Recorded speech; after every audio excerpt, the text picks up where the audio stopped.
আজকের ভিডিওতে আমি রিসেন্ট কেনা বইগুলো প্রসঙ্গে একটু কথা বলি, যেহেতু এর আগে আমি শুধু রিলস আপলোড করেছিলাম এবং সেখানে দেখিয়েছিলাম যে কোন কোন বইগুলো কিনেছি, কিন্তু কোনো কথা বলা হয়নি বইগুলো সম্পর্কে। তো আজকে ভাবলাম যে বইগুলো নিয়ে একটু কথাবার্তা বলা যাক। আমি বইগুলো সম্পর্কে যা জানি সেগুলো একটু আপনাদেরকে জানাই। যেহেতু এগুলো রিসেন্ট কেনা বই, সেহেতু বইগুলো আমার কমপ্লিটলি পড়া হয়নি, পড়তে একটু সময় লাগবে। তো পড়ার আগে আমি বইয়ের কি প্রেক্ষাপট দেখে কিনেছিলাম সেগুলো একটু আপনাদেরকে জানাই। তাহলে চলুন ভিডিওটা শুরু করা যাক।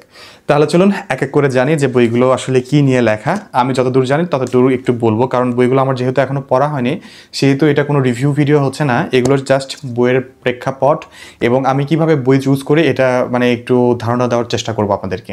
তাহলে চলুন এখন দেখা যাক কী কী বইগুলো আছে এখানে।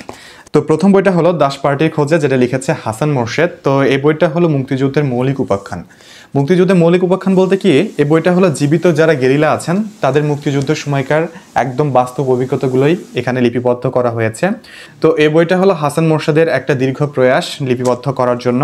তো বইটা আমি এখনও পড়িনি, জাস্ট এইটুকুই জেনেছি বইটা সম্পর্কে। এবং বইটা যেহেতু মুক্তিযুদ্ধের প্রেক্ষাপটে গেরিলাদের একদম বাস্তব জবানবন্দি আছে বইটাতে, তো সেই ক্ষেত্রে আমার খুবই ইন্টারেস্ট হয় যে বইটা আমি পড়বো। এই জন্য আমি বইটা উইশ লিস্টে নিয়ে রেখে দিয়েছিলাম অনেক দিন, তবে কিনা হলো রিসেন্ট। এরপরে বইটা হলো শহীদুল জহিরের লেখা সে রাতে পূর্ণিমা ছিল। তো এই বইটা আমি এখন পড়ছি, আজকে সকাল থেকে বইটা পড়তে নিয়েছি। বইটা আমি 50 পেজের মতো পড়েছি। আমার আসলে যখন কোনো বই নতুন ধরা হয় তখন 50 পেজ না পড়লে আমি সেই বইটার কোনো তৃপ্তি বা ফিল পাই না পড়ার, মানে শুরু করার। তো সেহেতু 50 পেজের মতো পড়েছি সকাল থেকে দুপুর পর্যন্ত, আরও বাকি পেজটা পড়ে আজকের মধ্যে শেষ দেবো। তো এই বইটা হচ্ছে মুক্তিযুদ্ধের পরবর্তী সময়ের প্রেক্ষাপটে লেখা একটা বই, যেখানে মুক্তিযুদ্ধের পরবর্তী সময়কার একটা পলিটিক্যাল যেই ছিল, মানে বিশৃঙ্খলা ছিল, সেটার প্রেক্ষিতেই সম্ভবত বইটা লেখা, যতদূর আজ করতে পেরেছি পড়তে গিয়ে। তো সেহেতু বইটা এখনও পড়ছি, দেখা যাক শেষ করে কি ফিলিংস হয়। এখনও অনেক কিছু আমার কাছে অজানা। তো শহীদুল জহিরের লেখা প্রথম কোনো বই এটা আমি পড়ছি। আবার আরেকটা বই, এই বইটা সম্পর্কে বলি একটু, সেটা হচ্ছে হাসান মোরশেদের বইটা আমার প্রথম পড়া হচ্ছে। তো এই দুজন লেখকের বই প্রথমবারের মতো আমার পড়া হচ্ছে। তো যাই হোক, এই দুটো গেল। এবার যে বইটা আছে সে বইটার সাথে হয়তোবা আপনারা সবাই পরিচিত, আবার হয়তোবা অনেকেই অপরিচিত। সে বইটা হচ্ছে সুনীল গঙ্গোপাধ্যায়ের লেখা বরণীয় মানুষ স্মরণীয় বিচার। তো এই বইটাতে যারা বরণীয় মানুষ আছেন, অর্থাৎ ইতিহাসের পাতায় যারা জলজান্ত ছাপ রেখে গিয়েছেন কিংবদন্তির, তাদের যে স্মরণীয় বিচারগুলো ছিল সেগুলোই এখানে লিপিবদ্ধ করা হয়েছিল। একটু হিন্টস দেই যে সেই ঘটনাগুলো কীরকম। যেমন সক্রেটিসের মৃত্যু কেন হয়েছিল অনেকে জানেন হয়তোবা, যে তাকে হেমলক খাইয়ে মারা হয়েছিল, অর্থাৎ মৃত্যুদণ্ড দেওয়া হয়েছিল। ঠিক সেরকম গ্যালিলিওকে কেন হচ্ছে মৃত্যুদণ্ড দেওয়া হয়েছিল এবং তাদের যে স্মরণীয় বিচারগুলো আছে। তো এরকমই অনেকগুলো ঘটনাকে মানে খুবই সুন্দরভাবে বইটাতে লিপিবদ্ধ করা হয়েছে। বইটার গল্পটা আমার কাছে খুবই ভালো লেগেছিল যখন আমি এই বইটা সম্পর্কে দেখছিলাম গুগলে। তো গুগল থেকে বইটার যখন আমি ডিটেলস পেলাম উইকিপিডিয়া থেকে, তখন আমার মনে হলো যে বইটা আমার পড়া দরকার। তো বইটা এখনো শুরু করা হয়নি, তবে উল্টে পাল্টে যতটুকু দেখতে পেলাম তা থেকে বইটা আমার কাছে বেশ চমৎকারই মনে হয়েছে। এখন পড়ার পর বোঝা যাবে যে বইটা কেমন।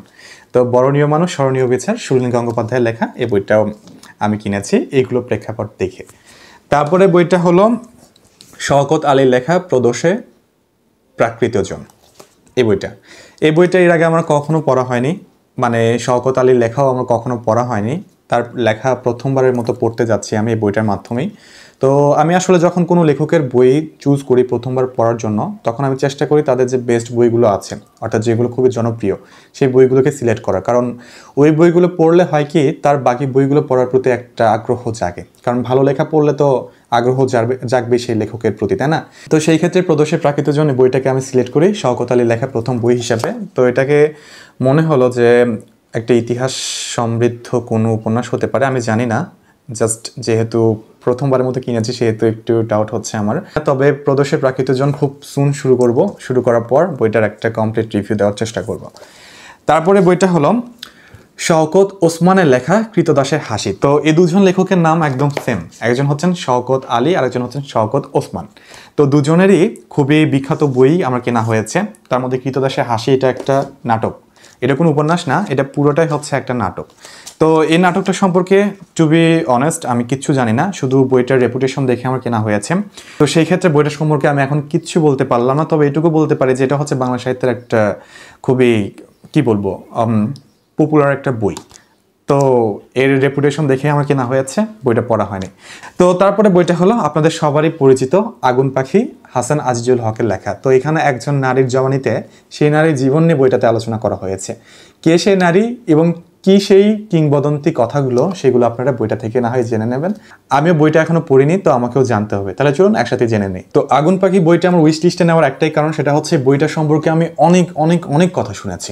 মানে যখনই কোনো মাস্ট রিড বইয়ের তালিকা দেখি, সেখানে আমি এই বইটাকে দেখি। তো মাস্ট রিড যেহেতু, তো অবশ্যই পড়তে হবে, সেই ক্ষেত্রে আমি বইটা তুলে নিয়েছি আমার উইশ লিস্টে এবং তারপরে আমি সংগ্রহ করেছি আমার যে বইয়ের শেলফ আছে সেই বুক শেলফে। তো এটাও গেল। এরপরে যে বইটা আছে সেটা হচ্ছে সরঞ্জিত চক্রবর্তীর লেখা জোনাকিদের বাড়ি। তো বইটার নামটা পড়ে আমার মনে হচ্ছে যে এটা কোনো রোমান্টিক বই হতে পারে, ফিকশন রোমান্টিক এরকম টাইপের। তো সরঞ্জিত চক্রবর্তী হচ্ছেন পশ্চিমবঙ্গের লেখক। তিনি সমসাময়িক লেখকদের মধ্যে খুবই জনপ্রিয় একজন লেখক, যার সুনাম বাংলাদেশেও রয়েছে। তো তারই লেখা কোনো বই প্রথমবারের মতো পড়তে যাচ্ছি, যদিও অনেক মোটা বই। বইয়ের আয়তন দেখে আপনারা অনুমান করতে পারবেন যে অনেক মোটাসোটা একটা বই, তবে পুরোটাই পড়বো, কারণ এই বইটা নিয়ে আমি অনেক কথা শুনেছি এবং অনেক রেকমেন্ড পেয়েছি। তো সেই রেকমেন্ডেশনের প্রেক্ষিতে বইটা আমার কেনা এবং আমি বইটা খুব সুন পড়ে শেষ করে আপনাদের একটা কমপ্লিট রিভিউ দেওয়ার চেষ্টা করব। তারপরে বইটা হলো ওদের জানিয়ে দাও, শাহরিয়ার কবিরের লেখা উপন্যাস। এটা হচ্ছে শাহরিয়ার কবিরের লেখা প্রথম কোনো বই যেটা আমি পড়তে যাচ্ছি। তো এই বইটা হচ্ছে মুক্তিযুদ্ধের প্রেক্ষিতে লেখা একটা ফিকশন। তো সেই ফিকশনটা কেমন হতে পারে সেটা বই পড়ার পরে আমি আপনাদেরকে জানিয়ে দিব। তারপরে বইটা হলো সঞ্জয়দের লেখা জলপাই বনের ঠিকানায়। তো জলপাই বনের ঠিকানায় এই বইটা হলো একটা ভ্রমণ কাহিনী। তো ভ্রমণ কাহিনী হচ্ছে আমার ফেভারিট জনরার একটা। তো এটা মূলত লেখা গ্রিস দেশ নিয়ে, অর্থাৎ গ্রিসের যে সভ্যতা আছে, অর্থাৎ গ্রিক সভ্যতা, গ্রিকদের ইতিহাস, তো এগুলো নিয়ে বইটা লেখা। তো সেখানে ভ্রমণ করতে গিয়েছিলেন সম্ভবত লেখক। তো তিনি সেখানকার প্রেক্ষাপটগুলো তুলে ধরেছেন বইটাতে।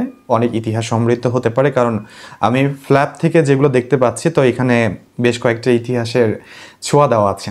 তো এই বইটা যখন আমি রকমারিতে প্রথম দেখেছিলাম এই বইটা, কারণ রকমারিতে গিয়ে আমি করি কি, বইয়ের অনেকগুলো ক্যাটাগরি থাকে।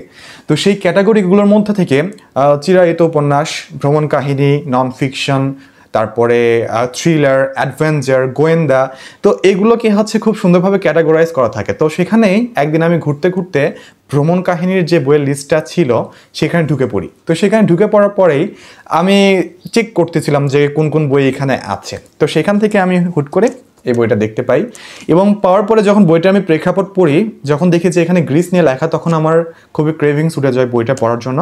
তো তারপরে এই বইটাকে আমি উইশ লিস্টে রেখে দিয়েছিলাম অনেক দিন যাবত, কিন্তু কেনা হচ্ছিল না। তারপরে অবশেষে কিনে ফেললাম। তো আজকের মতো এখানে বিদায় নিচ্ছি, দেখা হবে নতুন কোনো ভিডিওতে। Bye bye.